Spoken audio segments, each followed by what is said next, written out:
네, 중국을 국빈 방문 중인 이재명 대통령이 오늘 베이징에서 시진핑 국가주석과 정상회담을 합니다. 한중 간 관계 개선 기류가 실질적인 성과로 이어질지 주목됩니다. 미국의 군사작전으로 니콜라스 마두로 베네수엘라 대통령이 추출됐습니다. 관련해서 자세한 내용 짚어보도록 하겠습니다. 문성묵 한국국가전략연구원 통일전략센터장 임은정 공주대 국제학부 교수와 함께하겠습니다. 안녕하십니까? 네, 안녕하십니까? 안녕하세요. 네, 먼저 한중 정상회담부터 살펴보겠습니다. 잠시 뒤에 한중 정상회담이 시작될 텐데 이어서 진행될 양국 정상 간 선물 교환식에도 벌써 관심이 쏠리고 있습니다. 화면과 함께 보시죠. 네, 지난해 11월 경주 에이펙 정상회의 때 방한한 시진핑 주석에게 이 대통령은 비자나무 원목으로 만든 바둑판과 나전칠기 자개 원형 쟁반을 선물했고요. 시 주석은 옥으로 만든 붓과 벼루, 그리고 중국산 스마트폰 2대를 건넸었죠. 당시 어느 때보다 화기애애한 분위기 속에 두 정상은 이런 농담도 주고받았습니다. 通信不安잘 됩니까? 这个通信保安怎么样啊？非常好。看看有没有后门。 뒷문 있는지 한번 확인해 보십시오. 네, 이 대통령의 뼈 있는 농담에 시 주석이 재치 있게 대답하면서 두 정상이 파한대소하는 모습도 볼 수 있었는데요. 또 이 대통령이 시 주석에게 갓 구운 경주 황남빵을 보자기에 싸서 직접 선물하고 시 주석이 맛있게 먹었다라고 감사를 전한 것도 화제가 됐었죠. 일부 보도에 따르면 이번에 이 대통령은 시진핑 주석을 위해 중국인들이 신령하게 여기는 동물 관련 선물을 준비했다고 하는데요. 65일 전 경주에서의 만남처럼 오늘도 웃음과 농담이 오고 가는 훈훈한 분위기를 볼 수 있을까요?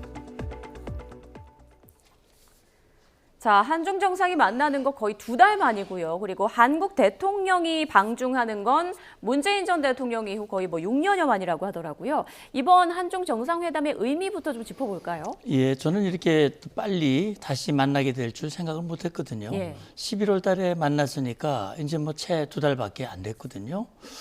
그런데 그때 당시에 경주 정상회담에서 시 주석이 빠른 시간 내에 이재명 대통령을 초청을 하겠다고 얘기를 했고 네.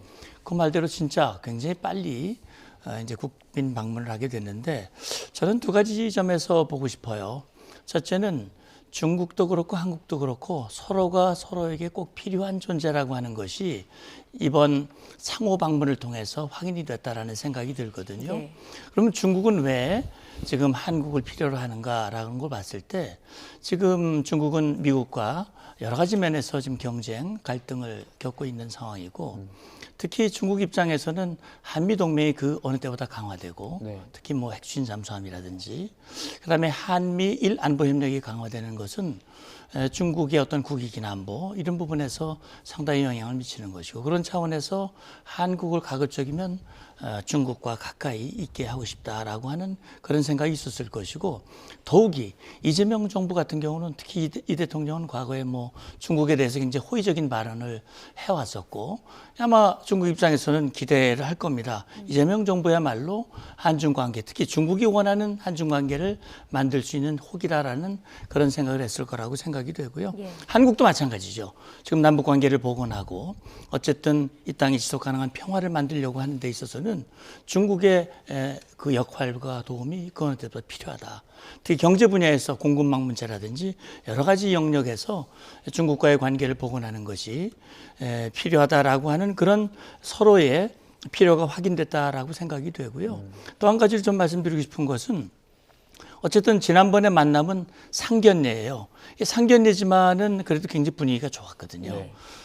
그래서 이제 지난번에 상견례라면 이번에는 보다 구체적이고 본격적인 논의를 거쳐서 관계를 완전히 복원하기 위한 수순으로 가는 그런 이 관문이 아닐까라는 점에서 이번 회담에 기대가 됩니다. 네, 안보나 경제 차원에서 어쨌든 조금 더 구체적인 얘기가 나올 가능성이 있다. 네, 이렇게 그렇습니다. 말씀을 해주셨는데 지금 중국 측에서는 이번에 장관급이죠. 인허진 국무원 과학기술부 부장이 공항으로 나와서 영접을 했습니다.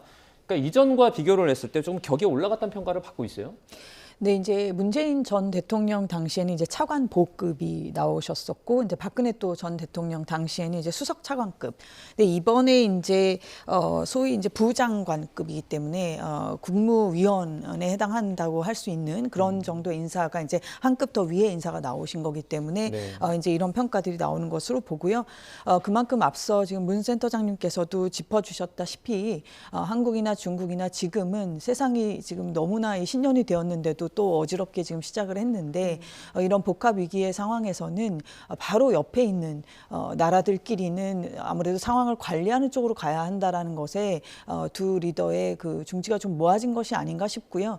또 이 대통령께서 지금 방중하시기 전에 중국 그 매체와 새해 첫 인터뷰라고 하시면서 이렇게 장시간 인터뷰를 하신 내용에서도 그런 내용이 충분히 담겨져 있었다라고 생각을 합니다. 네. 자, 상견례 격이었던 그 2달 전 만남은 말씀해 주신 것처럼 분위기가 굉장히 좋았단 말이죠. 이번에는 좀 분위기 어떨 걸로 예상하십니까? 예, 이번에는 이제 중국이 국빈 방문을 요청을 했고 거기에 따라서 방문을 하는 거란 말입니다. 물론 한중 간에는 껄끄러운 현안들도 여러 개 있어요. 그리고 뭐 일부 언론 보도에 따르면 대통령의 방중 전에 한국의 입장을 확실히 듣겠다라고 하는 그런 얘기들이 이제 보도가 됐었거든요. 그럼에도 불구하고 아마 이번 이 서로의 만남을 통해서 좀 더 신뢰를 쌓고 본격적인 문제들을 논의할 수 있는 그런 계기가 저는 되리라고 생각을 합니다. 지금 이제 방금 교수님 말씀하셨습니다만 결국 지난번 시진핑 주석의 방한 시에 11년 만에 이제 방문했지 않습니까? 그때 우리 외교부 장관이 의전을 했고 아마 이번에도 여기에 상응하게 중국 측에서도 장관급이 나와서 예우를 했는데 그래서 저는 그런 생각이 들어요. 이번 회담에서는 좀 더 우호적인 그런 내용들을 얘기할 것이라고 저는 보고 있거든요. 특히 이 대통령도 그런 얘기를 했죠.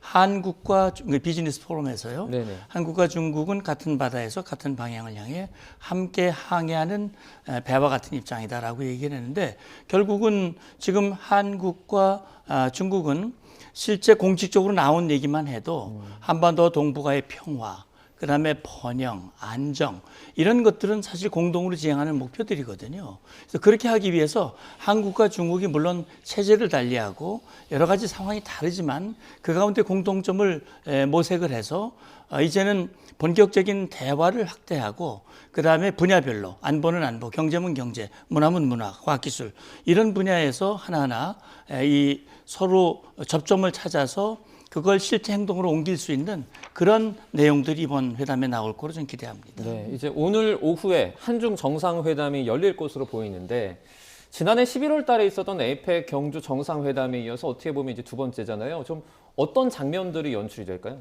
그래서 앞서 말씀드렸듯이 좀 상황을 관리하려고 하는데 뜻이 있으실 것으로 일단 봅니다. 그리고 두 번째로는 앞서 이제 그 공항에 영접을 나온 이 장관급 인사가 이제 다른 분야도 아니고 과학 분야를 맡고 있다라는 것도 좀 특이 사항인데요. 네. 이제 그렇게 봤었을 때는 지금 중국이 앞서 지금 센터장님께서 짚어주셨다시피 미국과 여러 가지 그 껄끄러운 경쟁을 하고 있는 상황에서 가장 그 핵심이 되는 것은 역시 미래의 기술과 관련된 부분이고 이 미래 첨단 기술과 관련된 산업의 그 글로벌 밸류 체인이라는 것은 가치 사슬이라는 것은 굉장히 복잡하기 때문에 그런 부분에서 봤었을 때에도 한국이 중국에게, 중국이 한국에게 갖는 의미가 서로 크기 때문에 아마 이런 인사를 지금 영접 인사로 한 것이 아닌가 싶다라고 읽혀지니 많지. 또 이번에 우리 또 재계 인사들이 대거 같이 가시지 않았습니까? 이제 아무래도 이제 그런 부분, 이 공급망의 안정성 부분, 그 첨단 기술에서의 물론 대립하고 경쟁하는 부분도 있지만 협력 가능한 부분을 관리해 나가겠다라는 그런 부분에 아마 포석을 두시는 그런 정상회담이 되지 않을까 싶고요. 아무래도 이제 우리로서는 작년에 사실 굉장히 좀 보기에 저희 국민들 입장에서 참 안 좋게 보자면 안 좋게 보일 수밖에 없었던 것은 역시나 이제 시진핑 주석을 가운데 두고 푸틴 대통령과 이제 김정은 위원장이 양옆에 서 있는 이 장면이 이제 소위 말하는 파시즘에 전승한 지 80년이 됐다고 해서 그런 장면이 이제 천안문 광장에서 펼쳐졌기 때문에 그것이 이제 상당히 국제사회에 미친 영향도 컸고 우리에게 주는 또 심리적 어떤 타격도 있었습니다. 그래서 이런 부분들을 놓고 봤을 때 북한과의 문제를 풀어가는 데 있어서 중국의 그 역할이라고 하는 것은 뭐 가히 절대적이기 때문에요. 이제 그런 부분들에 대해서도 좀 건설적인 대화는 오고 가지 않을까, 어떤 뾰족한 결론이 나올 것을 기대할 수는 없다 하더라도 그런 어떤 분위기를 서로가 만들어가는 그런 노력은 하시리라고 봅니다. 네, 짚어주신 뭐 미래 기술 협력뿐만 아니라 한반도 비핵화 그리고 한알령 해제, 서해 구조물 문제 등 다뤄야 할 현안이 굉장히 좀 많아 보입니다. 그렇죠. 근데 이런 것들에 대해서 좀 논의를 진행한 다음에 공동 성명 발표가 있을 것인지 여기에도 좀 관심이 쏠립니다. 그게 나올 수 있다면 좀 좋을 거예요. 예. 이제 공동 성명이 나오려면 제가 볼 때는 뭐 오늘 만드는 건 아니고 이미 사전에 실무 협의를 거쳐서 초안도 만들고 대략 양국이 합의를 해서 만든 후에 양 정상이 만나는 절차를 거쳐서 이제 발표하는 거거든요. 그러니까 공동 설명 자료, 성명 자료가 나올 것인지 아니면 양 정상이 나란히 서서 회담 결과를 또 설명하는 그런 자리가 과연 있을 수 있을지, 그런 부분들이 아직은 뭐 사전에 예고된 바가 없기 때문에 지금 제가 단정해서 말씀드릴 수는 없으나, 그러나 지금 비핵화 문제도 말씀을 하셨습니다만 이게 지금 우리는 북한의 비핵화를 굉장히 그 원칙적인 입장에서 강조를 하고 있고 한미가 또 같은 입장이란 말이죠. 네. 그런데 중국은 조금 입장이 다르거든요. 그러니까 중국이 최근에 발표한 군비 통제 관련된 백서에서도 북한 핵 문제, 특히 비핵화에 관련 얘기는 하질 않았어요. 그리고 실제 과거에는 중국이 북한 핵 문제에 대해서는 강하게 반대하는 입장을 취했고 네.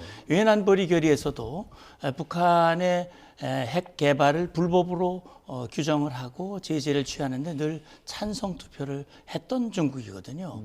그렇기 때문에 중국이 북한의 핵을 정말 인정하고 싶지는 않으나 현실적으로 북한이라고 하는 전략적 카드를 놓칠 수가 없기 때문에 아마 중국 입장에서는 이걸 만약에 공동 성명 자료에 거기에 뭐 북한의 비핵화 이런 표현을 쓰기가 어려울 거예요.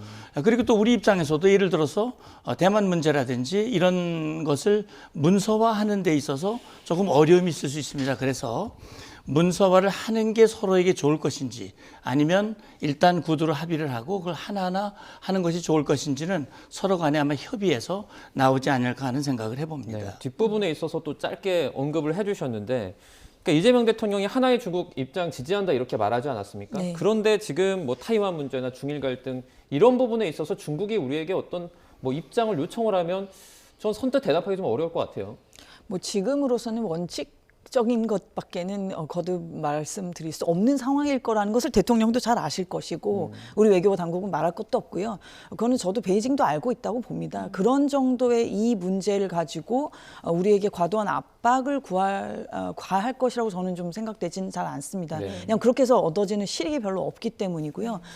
지금 뭐 소위 이 하나의 중국이라고 하는 대원칙이라고 하는 것은 뭐 우리뿐만이 아니라 심지어 미국조차도 그 부분에 대해서는 뭐 어떻게 그 앞서 왔던 그런 경로 의존적인 그런 그 상태로 계속 가는 것이지 앞에 그 외교 정책들을 다 뒤집어 엎고 있는 상황은 아니기 때문에 그러나 이 다카이치 사나의 그 일본 총리의 그런 발언 때문에 지금 굉장히 중일 간의 어떤 긴장이 고도화되고 이러면서 이제 그런 분위기가 좀 안 좋아져서 그런 것이지만 그것을 서로가 어떤 명징한 어떤 단어로서 확인하는 것이 어떤 외교적 전략적 이득이 있느냐라고 하는 데에는 서울이나 베이징이나 별반 큰 이견이 없을 것이라고 봅니다. 그런 점에서 그 부분에 대해서는 그렇게 크게 저는 걱정하고 있지는 않습니다. 네, 지금 북한의 반응도 궁금한데요. 어제 오전에 탄도미사일을 발사했단 말이죠. 그 시점이 참 공교로운데 어떤 의도가 있다고 보세요? 그래서 이제 북한이 그걸 염두에 두고 거기에 예를 들어서 한중 정상회담 발표가 나니까 거기에 맞춰서 한 것인지 여부는 확인되기가 어렵습니다만 또 마침 또 마두로 대통령의 체포와 이제 이송 이런 시점하고도 서로 맞아 떨어져요. 이제 우리 일반 국민들도 그런 생각을 했을 겁니다. 마두로 대통령이 이 전격적인 작전에 의해서 체포되고 가는 과정에서 김정은의 마음은 어땠을까? 이제 이런 생각도 갖게 되고 그것이 결국은 이런 탄도미사일 발사 나라로서 우리의 존재감, 우리는 베네수엘라와 같지 않아. 우리는 핵을 가지고 있는 강국이야. 그리고 이걸 핵을 투사할 수 있는 이런 탄도미사일, 극초음속 미사일 우리는 가지고 있어. 억제력과 반격할 수 있는 역량을 가지고 있다라고 하는 것을 보여주려고 하는 의도였는지는 모르겠습니다만 실제 또 지금 보면요. 8차 당대회를 마무리하고 금년 초, 그게 2월이 될지 3월이 될지 아직 확정이 되진 않았습니다만 북한이 9차 당대회를 앞두고 있고 8차 당대회를 마무리하는 과정에서 김정은의 군사적인 업적을 최대한 부각시키는 이런 의미도 함께 담고 있거든요. 그리고 이제 말씀하신 대로 한중 정상회담을 연계시켜서 해석을 해본다면 아까 비핵화 문제를 말씀을 드렸습니다만 한중 정상회담 하더라도 비핵화 문제는 거론하지 마라. 그런 얘기를 해봐야 아무런 소용이 없다라고 하는 것을 뭔가 보여주고 싶은 그런 메시지로도 아마 해석이 가능하다고 봅니다. 네. 자, 그러면 이번엔 마두로 대통령 체포 얘기를 좀 해보도록 하겠습니다. 현재 시간으로 지난 3일 새벽입니다. 미국이 마두로 베네수엘라 대통령을 현지에서 체포해 미국으로 강제 이송을 했는데요. 트럼프 대통령과 백악관이 SNS에 체포 당시의 모습을 공개했습니다. 함께 보시죠. 네, 트럼프 대통령이 자신의 SNS에 올린 마두로 대통령의 압송 사진입니다. 눈과 귀를 막은 채 손에는 물병을 들고 있고요. 상하의로 이 회색 나이키 운동복을 입고 있는데요. 옷차림만 봐도 체포를 전혀 예상하지 못한 것 같죠. 자, 이건 이제 수갑을 찬 채 공군기지 활주로에서 끌려가는 모습인데요. 사진 촬영을 하는 듯한데 양 엄지손가락을 치켜 세우는 모습이 인상적입니다. ABC 뉴스 등에 따르면 마두로는 구금 중에도 침착했고요. 마약 단속국 요원들과 농담을 주고받거나 미소를 짓기도 했다고 전해집니다. 구금 직전의 영상 잠시 보시죠. Good night. Happy New Year. 자, 마두로 대통령 스페인어와 영어로 좋은 밤입니다. 새해 복 많이 받으세요라고 여러 번을 여유롭게 말한 뒤에 뉴욕 메트로폴리탄 구치소에 구금이 됐습니다.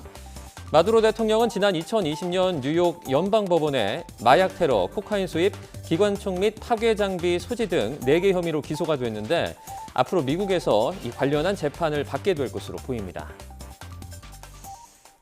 네, 지난 주말에 이제 놀란 분들 많으실 것 같은데 상상도 하기 어려운 그런 장면을 봤습니다. 미국이 어떻게 보면 다른 나라에 있는 지도자를 직접 체포를 해서 데려온 거거든요. 어떻게 보셨어요?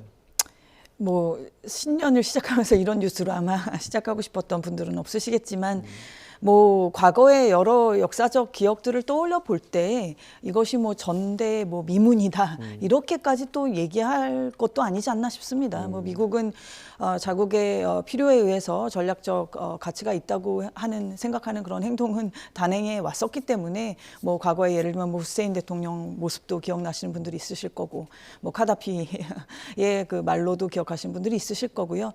뭐 이런 사례들이 없었다라고 할 수는 없을 것입니다. 다만 좀 여러 가지가 굉장히 드라마틱했었죠. 이번에는 굉장히 어떻게 보면은 미국이 가지고 있는 어떤 압도적인 군사력을 다시 한번 재확인했다라고 하는 거. 뭐 어떻게 이런 일이 일어나라기보다는 이것이 이렇게 어떻게 보면 이런 표현을 써서 좀 불편하게 들리시는 분들도 있으실 수 있지만 굉장히 깔끔하게 처리가 됐단 말이죠. 일본 입장 굉장히 신속하게 불과 뭐 몇 시간 만에 그것을 지켜보는 것이 뭐 여러 가지 양가적 감정들이 모든 나라의 지도자들 내지는 국민들에게 있었지 않았을까 싶습니다. 네.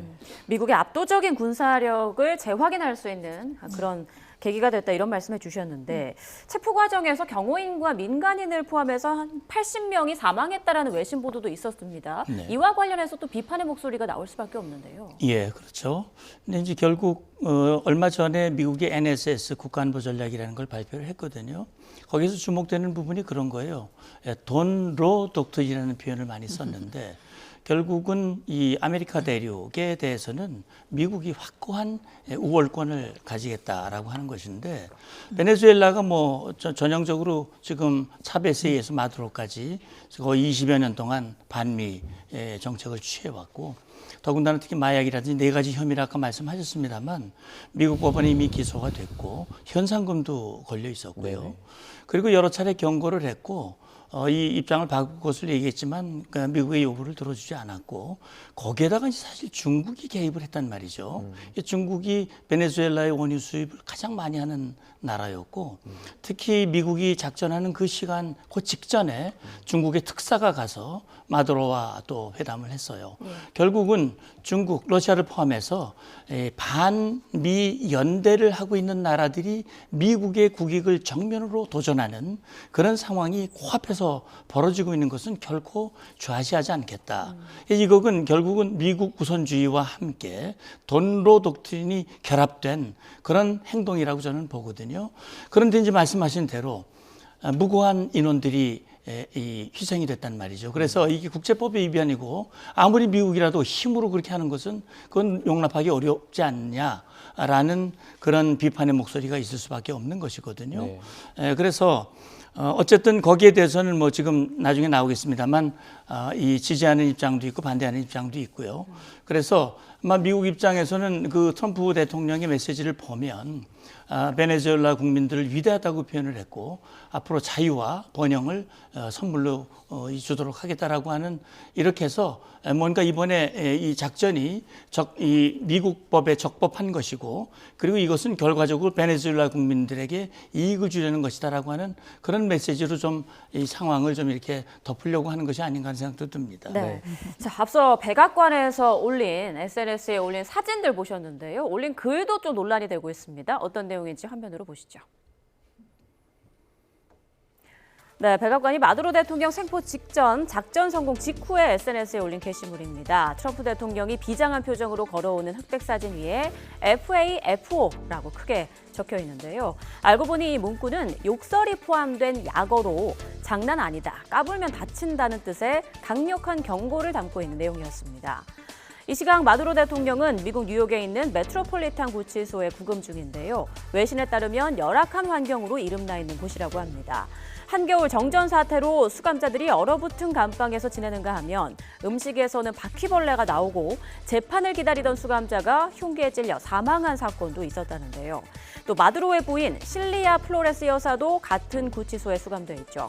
6살 연상의 플로레스는 1992년 차베스가 쿠데타에 실패하고 수감됐을 때 변호를 맡아 석방에 일조하면서 최측근으로 부상했고 당시 차베스의 후계자였던 마두로와도 알게 돼 점차 사이가 각별해진 것으로 전해졌습니다.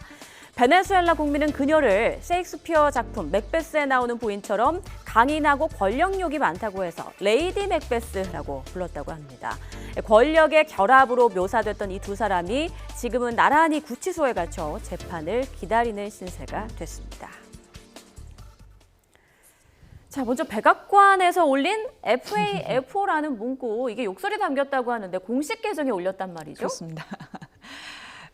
요런 거는 조금 자제하는 게 좋지 않나 싶은데요. 솔직히 말씀드려서 앞서 말씀드렸듯이 미국이라는 나라는 사실 굉장히 비정한 나라는 것은 모두가 알고 있습니다. 또 굉장히 좋은 일도 많이 하는 나라이지만 거듭 말씀드리지만 자국의 어떤 전략적 이익을 위해서는 뭐든 할 수 있는 또 그런 능력을 가진, 그것이 말로만 하는 것이 아니라 그런 능력을 가졌기 때문에 세계 많은 나라들이 두려워하는 것인데요. 그런 능력을 보여줄 수 있다는 건 이번을 통해서도 충분히 증명을 한 것이지만 저런 좀 저속한 용어가 담긴 저런 것들을 국가기관의 어떤 공식 그 계정을 통해서 한다라고 하는 것은 참 대단히 별로 좋은 모습이 아닌 것은 뭐 다 공감하시는 바와 같을 것이라고 봅니다. 그러나 어쨌든 이런 지금 행동을 보이는 것에는 역시 앞서 센터장님 말씀하신 NSS를 거듭 다시 말씀드리지 않을 수가 없는데 이 NSS에 대한 여러 가지 지금 해석들이 있습니다. 왜냐하면 기존의 NSS보다 좀 더 짧은 것들도 있고 좀 더 수사적인 것들도 있고 등등 전문가들 사이에서 여러 가지 지금 이견들이 저희도 그것이 12월 5일에 나오고 나서 계속 전문가들끼리도 토론을 합니다만 제가 보는 관점에서는 앞서 말씀하신 서방구에 대한 어떤 확실한 미국의 영향력을 다시금 재점검하고 그러나 그것이 그러면 나는 서방구까지만 관리하고 그 이상은 난 몰라가 될 것인지 아니면 여기 일단 우리 동네부터 확실하게 하고 그다음 다음 동네로 갈 거야일 것인지가 올해 좀 관전 포인트가 아닐까 싶습니다. 저는 아무리 봐도 좀 후자 쪽에 제 관점은 스스로 느끼는 것은 그쪽입니다만은 거듭 말씀드린 중에 어떤 아까 더널드 닥터님 말씀도 하셨지만 그냥 고립주의, 우리 여기만 지키면 돼에서 끝날 것이라고 보진 않습니다. 그러나 우리 동네 자체도 내가 잘 관리가 안 되는 상황이면 그 다음을 갈 수 없다라고 봤던 어떤 그런 전략적 판단에 의하여 단행된 행동이 아닌가, 그런 작전이 아니었나 그렇게 저는 보고 있습니다. 네. 네. 이번에 대대적인 그 체포 작전을 감행한 트럼프 대통령은 이 마약 사범 단죄를 명분으로 내세웠지만 노림수는 다른 곳에 있을 거란 분석이 지배적입니다. 트럼프 대통령의 목소리 듣고 오겠습니다. As everyone knows, the oil business in Venezuela has been a bust, a total bust, for a long period of time. They were pumping almost nothing by comparison to what they could have been pumping and what could have taken place. We're going to have our very large United States oil companies, the biggest anywhere in the world, go in, spend billions of dollars, fix the badly broken infrastructure, the oil infrastructure, and start making money for the country. And we are ready to stage a second and much larger attack if we need to do so. So we were prepared to do a second wave if we needed to do so. 네, 먼저 자세한 이야기 나눠보기 전에 방금 들어온 속보부터 전해드리겠습니다. 서울중앙지검에서 밝힌 내용인데요. 김용현 전 장관 변호인 3명에 대한 징계 개시를 신청했다라는 내용입니다. 서울중앙지검은 지난해 11월 27일 내란 특검으로부터 내란 관련 3개 재판에서의 변호인들 언행에 대한 징계 개시 신청 요청을 받은 뒤 면밀히 검토를 했고요. 그 결과로 변론권의 범위를 벗어난 품위 손상 행위에 해당한다고 판단을 해서 징계 개시를 신청했다라고 밝혔습니다. 네, 앞서서 이제 뭐 재판부와 뭐 일종의 갈등을 겪으면서 구금을 당할 뻔하다가 다시 뭐 풀려나기도 하는 등 에피소드들이 있었는데요. 이제 대한변협에 김용현 전 장관의 변호인 3명에 대한 이와 관련해서 징계 개시를 신청했다라는 내용입니다. 서울중앙지검은 이제 일부 언행이 변론권에서 벗어나서 변호사로서 법조인으로서의 품위에 손상을 입혔다 이렇게 말을 하고 있습니다. 저희가 또 자세한 내용은 들어오는 대로 전해드리도록 하겠습니다. 네, 저희가 지금 뭐 트럼프 대통령 관련된 얘기를 하고 있었는데요. 이번에 이제 베네수엘라 대통령 체포한 것과 관련해서 트럼프 대통령이 이제 마약 사범 단죄를 명분으로 내세웠지만 그 이면에는 어떻게 보면 석유가 있을 수 있다라는 어떤 분석이 또 나오고 있어요. 그렇죠. 뭐 하나의 이유만으로 부부를 체포한 건 아니고요. 좀 여러 가지가 같이 있습니다. 아까 NSS에 말씀을 하셨습니다만 이 서반구에서의 영향력을 강화하고 적어도 중국과 러시아가 영향력을 미치고 미국에게 해를 끼치는 것은 차단하겠다라는 의미도 들어가 있고요. 네. 또 마약이라든지 불법 이민자는 이미 트럼프 대통령이 이 집권 초기 이전부터 그걸 강조를 해왔고 실행을 해왔던 것이고. 네. 근데 이제 제가 볼 때는 이런 겁니다. 이제 이 올해 중간 선거가 있지 않습니까? 트럼프가 사실 관세라든지 여러 가지를 통해서 뭔가 강력한 국민의 대국민 지지를 원했지만 실제로는 지금 그렇게 썩 기대만큼 못하고 최근에 있었던 이딴 선거에서 또 패배를 하고 있고 상당히 위기감이 있을 겁니다.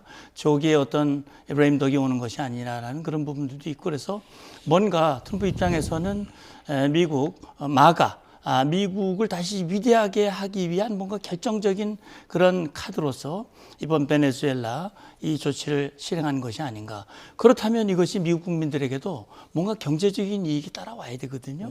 그게 바로 결국 석유가 아닐까 하는 생각이 들어요. 왜냐하면 사실 트럼프가 말한 대로 상당히 오래전의 일입니다만 베네수엘라의 석유를 개발할 때 미국 기업들이 가서 한 건 맞거든요.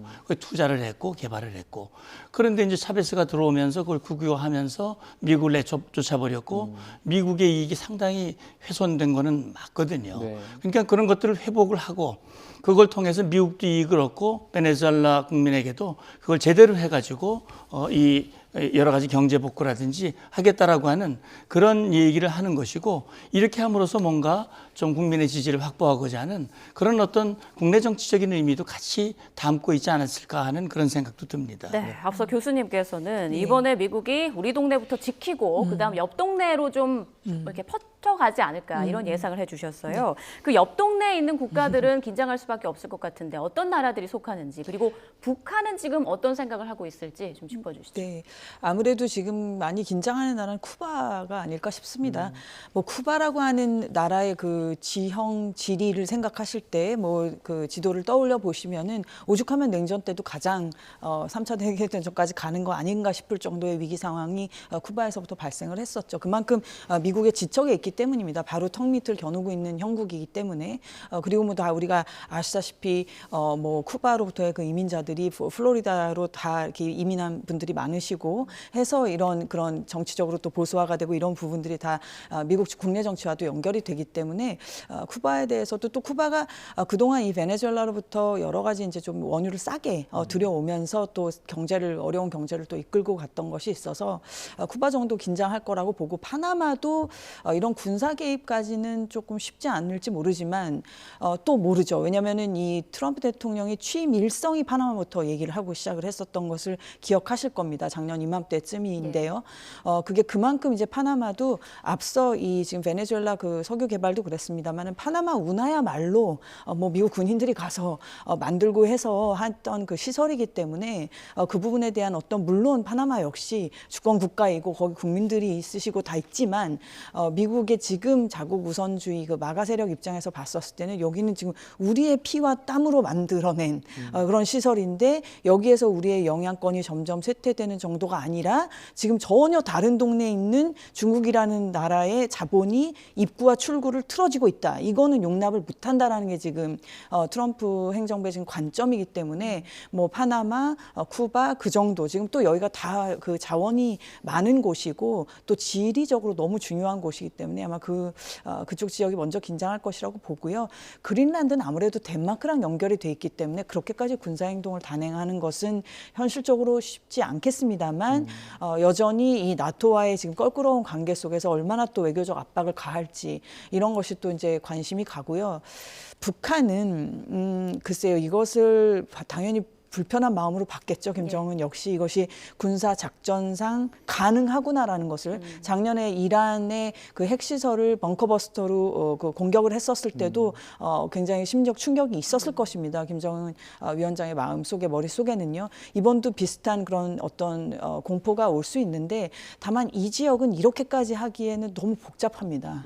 이거를 한편으로는 우리도 좀 우리 지역에서도 좀 한편으로는 이렇게까지 좀 해야 되는 거 아닌가라고 생각하시는 분들이 우리 국민들 중에서도 계실 수 있는데, 그러나 그러기에는 여기는 중국이 있고 러시아가 있고 이것이 이렇게 간단한 얘기가 아니어서 아무튼지간에 여러 가지 그 함의를 내포할 수밖에 없는 그런 사건이 올해의 첫 포문을 열었다고 말씀드릴 수 있겠습니다. 네, 마두로에 대한 첫 재판 내일 새벽, 우리 시각으로 내일 새벽에 열린다고 하는데 좀 지켜봐야겠습니다. 지금까지 문성목 한국국가전략연구원 통일전략센터장, 이문정 공주대 국제학부 교수와 함께했습니다. 고맙습니다. 고맙습니다. 감사합니다.